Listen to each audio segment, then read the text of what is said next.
Hello and welcome. Today I'm going to do a random question, or maybe several random questions, who knows, because I want to make another video. And so, what I'm going to do here is I'm going to endeavor to answer any question that comes up.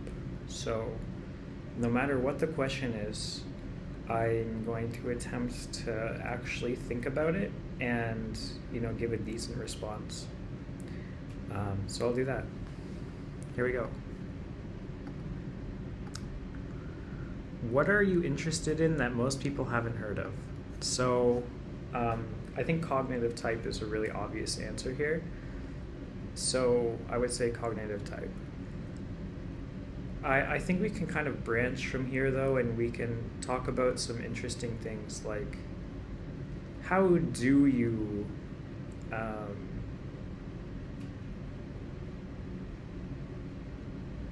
how do you share cognitive type with other people? So for me, I haven't really brought it up much to any of my family or friends or anything because it's difficult, it's complicated. And so because, there's a good amount of, to actually explain it, I feel like takes a decent amount of setup because you need to explain the concept of like energetics, quadra, type, voltology, and also the amount of basically what you can say about it in a way that's more concrete for people is a bit difficult sometimes. I think that's something I still want to work on a bit, is kind of consolidating that into something that I can really easily share with other people. So it actually did kind of come up. I tried to bring it up a little bit with a coworker recently, and she's a double introvert, PI lead, SIFI. And I tried to kind of bring up, because actually I was curious as to why she doesn't drink coffee.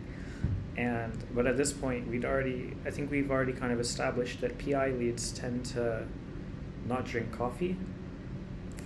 And some do, of course. But it seems like a lot of the PI leads don't really like drinking coffee because it makes them overly anxious, or they feel like they do not need to drink coffee because they just don't. It's just not necessary.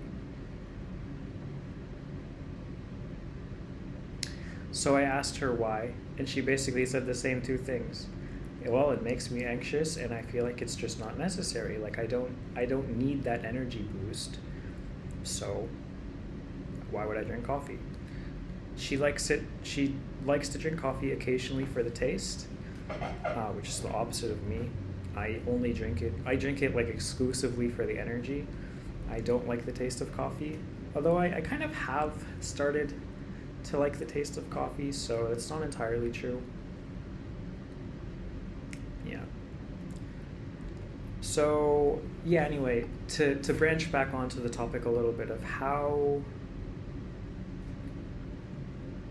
can I introduce CT? How can I talk about CT with other people? I think one thing that we can do is we can keep it high level, talk about, so I guess if I was going to introduce CT, what would I do?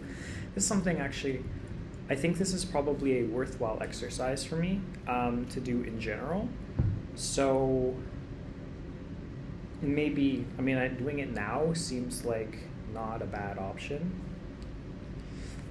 I guess, because why not?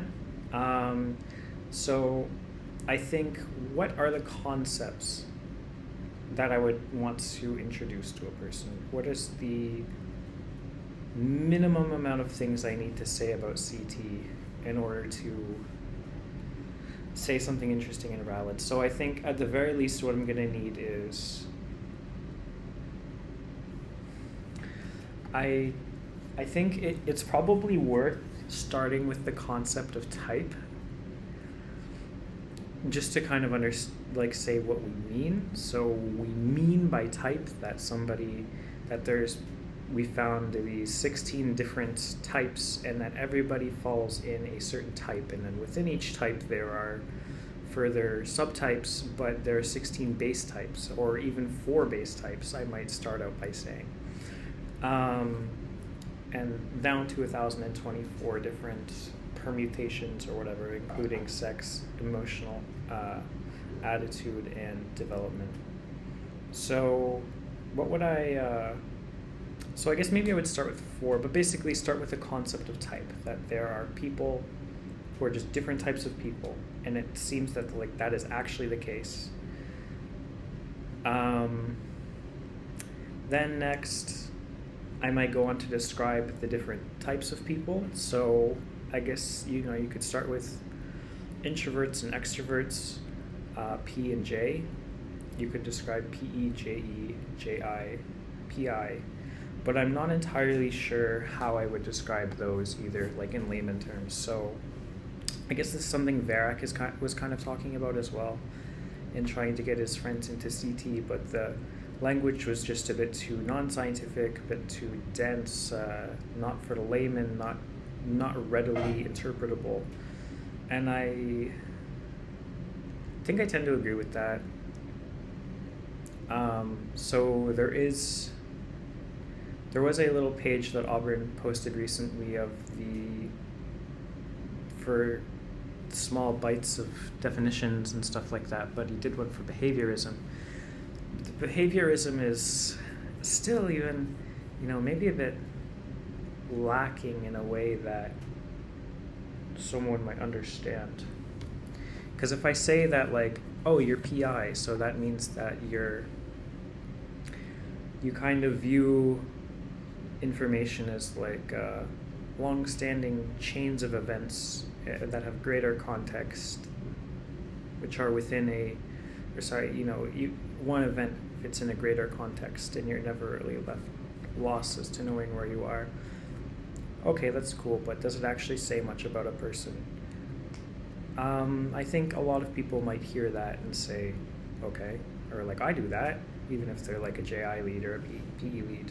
So I think it's a bit unclear, and it needs something with a little bit more, I don't know, just immediate applicability, something that's very readily able to be understood. I would like to explain why a person is a type. Like, it would be nice to really easily point to some behaviors as well. Probably that would also be ideal for telling somebody that they're a certain type. I think it would be pretty easy to show my family how they're all PE leads, for example. So I guess, I could do that. If anything, they might not think I'm a PE lead, but I guess that also doesn't entirely not make sense. Well, but I think they could also get it, because I left home and I went far away and I did some weird shit that nobody else has done. Okay, so let me get back to this question, sorry. What are you interested in that most people haven't heard of? Yeah, so my answer for that is CT, and I've kind of described a bit how I would start to attempt to explain CT to somebody. There are different types of people. There are 4 different basic types, which branch out into 16 different types, which branch out into 1,024 different types eventually. You could explain the development system, as well as male-female differences, as well as emotional attitude. But I think basically, and like I said, I already kind of tried to describe PI, and I feel like the description was just a bit lackluster. So I think I could see, I think the other descriptions would also be similarly lackluster for if I was trying to explain it to an actual person. So yeah, I guess I've gone as far as I can with this, in a way. So I'm gonna go for another question. What's on your bucket list this year? So it's December 7th. Do I have anything on my bucket list for this year? I don't think so. So let me talk about 2024. It's 2023, right? I'm checking my calendar. There's no year on it. I'm pretty sure it's 2023. Yeah, so what do I want to do in 2024? 2024, I'm moving to the Netherlands with my wife, of course. She's from the Netherlands. I'm from Canada, but I love the Netherlands. I love Europe. It's such a nice place. I find it's a lot better than the US. I dislike the US. I'm here right now for work, and I dislike this country. It sucks ass. This country fucking sucks. So I'll be happy to get to the Netherlands. What else is on my bucket list for the year? I should probably go see the Statue of Liberty up closer while I'm still here, because the closest I've been to it is like 2 different occasions. One is in Jersey City. You can go all the way to the edge of Jersey City, and then you can look out at the Statue of Liberty, and it's like small. It looks pretty small from there. Another way I've looked at the Statue of Liberty is by the Staten Island ferry, and the Staten Island ferry takes you from Battery Park, which is also kind of close to the Statue of Liberty, and then it takes you to Staten Island. And on that trip, you have an opportunity to view Lady Liberty from the boat, and it's a huge ferry, by the way. This thing is like 3 stories. There's a bottom level, and then like a middle level, and you can go on the top, and it is large, and it is long. I feel like I was on the Titanic, but without the sinking. So that was pretty cool. I give the Staten Island ferry a good review. It's also free, so I think if you're in New York, I actually recommend doing the Staten Island ferry. I think just a round trip, if nothing else. Honestly, I think New York City kind of fucking sucks. There's nothing interesting in the city. I would recommend going to Vegas instead if you're ever in the US for a vacation, because I think New York City is just not very interesting. Yeah. All right, one more question. What was your best birthday? All right, I'm going to skip that. What is one of the great values that guides your life? Okay, so I don't know if I have anything like so explicit. I don't know if I have any like explicit values that I let definitively guide my life, and this is a thing that's very important to me, and I make sure to always do that, and that I've integrated and consciously attempted to further do. For me, it's more like, I think being rational is a value that I have, and something that it's clearly a value that I live by, and something I do intentionally, but that's more so out of like fear or just some kind of innate bias that that's the correct way to do things, rather than a dedicated mantra. And that may constitute an acceptable answer, and that's fine, but I'm not sure, I guess. I'm not sure what the question's, or I guess, I mean, it's open-ended, but yeah, sure. So rationalism, I like being rational. Also, I think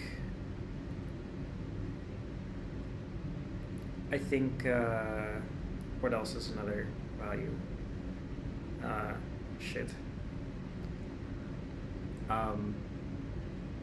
Humility is something that I'm really trying to learn and really trying to put into practice, because I think I've gotten burnt a lot by not being humble. I think pride is the deadliest sin of all. Bishop Barron says that. I mean, if you think about the 7 deadly sins, right, and which one of them is the deadliest, Bishop Barron explains that, and I agree. Pride is the deadliest of the sins because all the other sins stem from pride. And they stem from putting yourself above others. They stem from thinking that you know better than others. They stem from, things like that. And it's a little bit too, like, I could tie this into law of attraction, which other another way to state this is what you put in is what you get out, or what you put out is what you attract. Or a way that I can think of to make this a bit clearer is trust. So the easiest way to breed distrust, the easiest way to sour a relationship, is to not trust the other person. The moment you start lacking trust, the relationship breaks down, because the other person sees that you're not trusting them. They're like, well, why are they not trusting me? And then they can't trust you because you can't trust them, because you're not communicating, because you think you're better than them, because you think you know something that they don't. Pride ruins things. And so that also stems from pride. And so pride really is the deadliest of all the sins. And I'm trying to lower down my amount of pride in general, and be more Christ-like. I have recently converted to Christianity, kind of. I mean, I grew up Christian, grew up Catholic even, and now I've kind of refound spirituality about half a year ago, and now, so in April, and now I think I'm really kind of drilling into putting that into practice, I guess. And I found a religion, really, that like a place for that spirituality.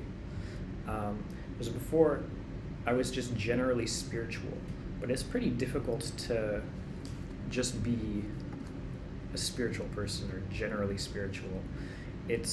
You're kind of lost, you don't have anything to anchor to, you don't have a community, etc.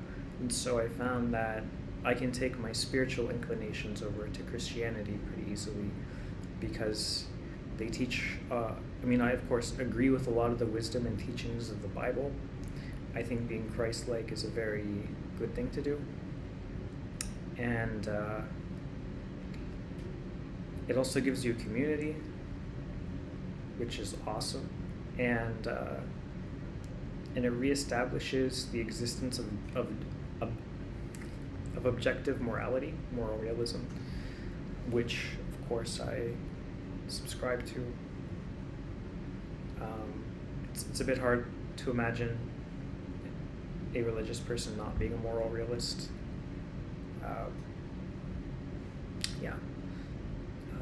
I tend to dislike philosophies of everything is just a construction of the mind and we're delusional, because, okay, but then what's the basis for that delusion? And like, why are we delusional? And why are we taking some of our experiences to be valid but not others?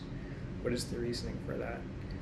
It makes more sense. The more experiences that we have as human beings that we can tie together, the better, right? So like, if we can have one coherent framework for all of the things that we believe, then isn't that just better? Like, why would you prefer a framework that demands you discard everything and say that, oh, we're just delusional, we're being stupid, etc., etc., and explaining things away that feel significant to us in one way but can't be validated in another way?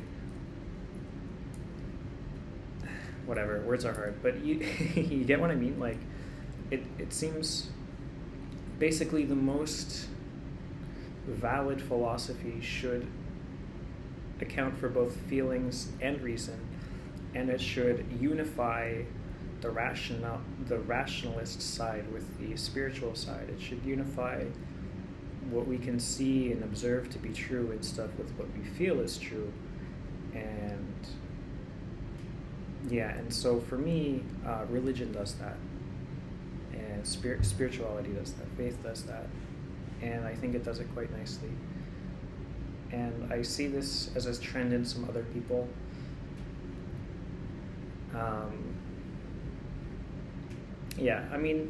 So the Bible and religion is just kind of another set of goggles, or a set of glasses with which to view the world. It's a different frame, much like CT, really. And in fact, on top of that, actually, I would say that each of the energetics within CT are their own frame, their own lens, their own vantage point. So basically, what happens when you integrate a function is learn that vantage point. You understand what it means to see the world through a PI lens, or what it means to see the world through a JE lens, etc. You can see the way that those energetics just look at it, and the underlying biases, the underlying mechanisms that make that happen. So for JE, you know, there's this bias of looking at everything as inputs and outputs and utility based. I believe Auburn has recently coined this pragmatism in the recent thing that he put up, the quick descriptors. And I like that because it's what JE does is it literally looks at what is the use for something, because it's strictly defined, and how does it relate to other things in a cause and effect way, which is utility. So, and then for PI, you know, then you start to see that everything is just a big story, and that we're just one data point in the big story. And with JI, you can see the desire to have something be perfect and pure and detailed and accurate, intricate. You know, PE, well, that one I've always had, but you know, you can see a bit of the lightness and the fun and the adventure and stuff in life. And they're all equally valid viewpoints. They're just different. And they're differing viewpoints, though, for the same reality. And they're all valid. Yeah. Okay, I'm going to end the video here. Goodbye.